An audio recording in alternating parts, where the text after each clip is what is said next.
আমার নাম রিয়া। আমি ক্লাস 10ম শ্রেণীর ছাত্রী। আমাদের স্কুলের স্যার রাকিব স্যার ইংরেজি পড়ান। তিনি আমাদের স্কুলে নতুন যোগ দিয়েছেন। তার বয়স খুব বেশি নয়, হয়তো 25-26 হবে। দেখতে সুন্দর, মিষ্টি হাসি এবং খুবই মেধাবী। প্রথম দিন থেকেই রাকিব স্যার আমাদের ক্লাসে আসলে সবাই একদম মনোযোগ দিয়ে তার কথা শুনত। তার পড়ানোর ধরনটা ছিল অন্যরকম। তিনি শুধু বইয়ের পাতা পড়াতেন না, বরং আমাদের জীবনের সাথে মিলিয়ে গল্পের মতো করে পড়াতেন। আমি খুব দ্রুতই তার প্রতি আকৃষ্ট হয়ে পড়ি।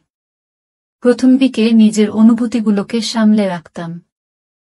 ভাবতাম এটা শুধু একজন ভালো শিক্ষকের প্রতি শ্রদ্ধা।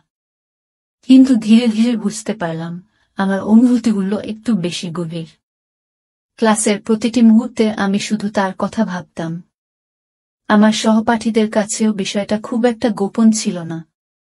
তারা মাঝে মধ্যে মজা করে বলতো, রিয়া, তোর তো রাকিব স্যারের প্রতি ক্রাশ। একদিন স্কুলের পর সাহস করে স্যারের কাছে গেলাম।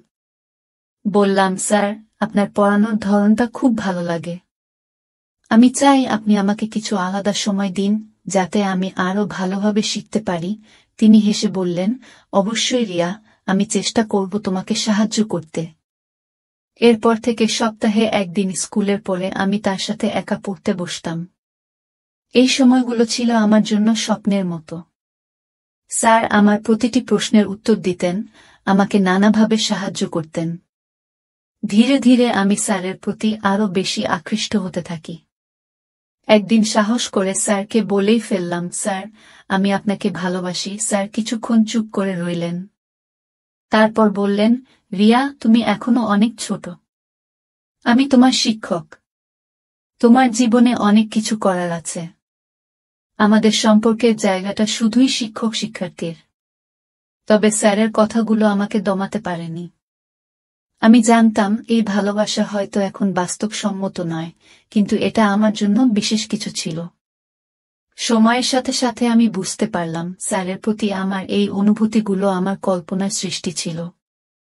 তবে এই অনুভূতিগুলো আমাকে অনেক কিছু শিখিয়েছে, আমার স্বপ্নকে আরো দৃঢ় করেছে। আজ আমি যখন পেছনে ফিরে তাকাই, এই স্মৃতিগুলোকে খুব যত্নের সাথে মনে করি।